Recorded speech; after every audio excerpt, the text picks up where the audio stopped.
The market was getting crowded and fast. To differentiate itself, Sega of America turned to its marketing department. This had been one of Sega's biggest challenges during the early days of the Genesis in North America. After the video game crash of 1983, Nintendo was synonymous with gaming. With cats at the helm of Sega of America, they decided to shift gears with Sega's tagline. Their first tagline, "We bring the arcade home," had limited appeal, as arcade machines grew less and less popular.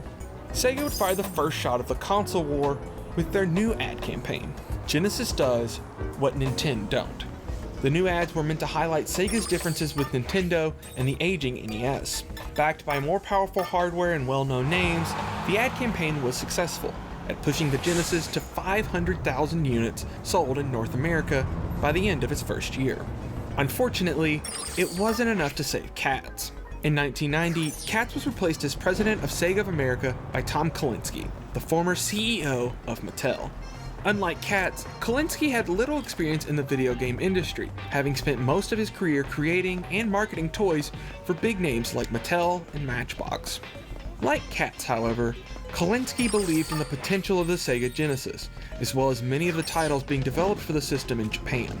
Kalinske continued Sega of America's aggressive marketing campaign, but opted for more risky ventures in other areas.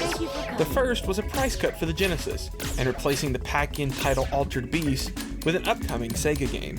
Executives at Sega's Japanese headquarters were stunned by this. Not only did Kalinske suggest selling the Genesis for less, but he opted to include one of the system's biggest upcoming games with the console. Despite pushback, Nakayami gave Kalinske the go-ahead with his plan, but knew the failure of this new business plan would bring an end to Sega's console ambitions beyond the Japanese market. The price cut for the Genesis would go into effect in June of 1991, bringing the system down to $149.99. The system's pack-in title was changed as well. Altered Beast was out, and a new title, Sonic the Hedgehog, would make waves across the gaming world. During the days of the Master System, Sega's mascot was Alex Kidd, the star of some of Sega's most popular arcade and Master System hits. By 1990, however, Alex Kidd had lost his luster. Nintendo was sweeping the world with their iconic plumber, and Sega needed a new mascot to differentiate themselves from the competition. An international coalition was brought together from Sega of America and Japan to design a new character that would appeal to Western audiences. Meanwhile, an internal development team at Sega began working on a new game for this character to star in.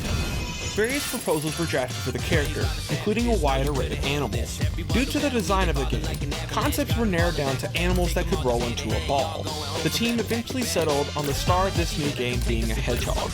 Then Sega of America president Michael Katz hated the idea of a hedgehog being Sega's new mascot, claiming Americans wouldn't care about a character based on an animal they didn't know about.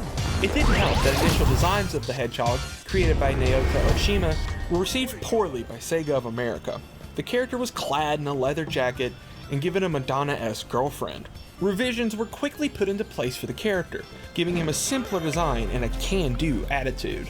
With this, Sonic the Hedgehog was born. The internal team at Sega of Japan that was creating Sonic the Hedgehog was led by programmer Yuji Naka. While Naka is best known today as the father of Sonic the Hedgehog, at the time he was a simple programmer working for Sega on various titles like Phantasy Star. Naka's idea for Sonic's gameplay came from a tech demo he created, featuring a ball rolling through loops long before the blue hedgehog was even thought of. Levels for Sonic were designed by Hirokazu Yasuhara. Early impressions of the game were incredibly positive, and Sega began to drum up hype for the title through various gaming outlets. Released on June 23, 1991 in North America and July 1991 throughout the rest of the world, Sonic the Hedgehog was an instant success. The game's focus on speed was used to directly contrast the title with Nintendo's Super Mario series. Sega's marketing only magnified this. The game was a critical success, with many gaming outlets praising the game's graphics, as well as how much faster the Genesis and Sonic were compared to Nintendo and Mario. Sonic the Hedgehog helped push the Genesis into the limelight, and saw Sega outselling Nintendo in North America for the first time ever during the holiday season of 1991.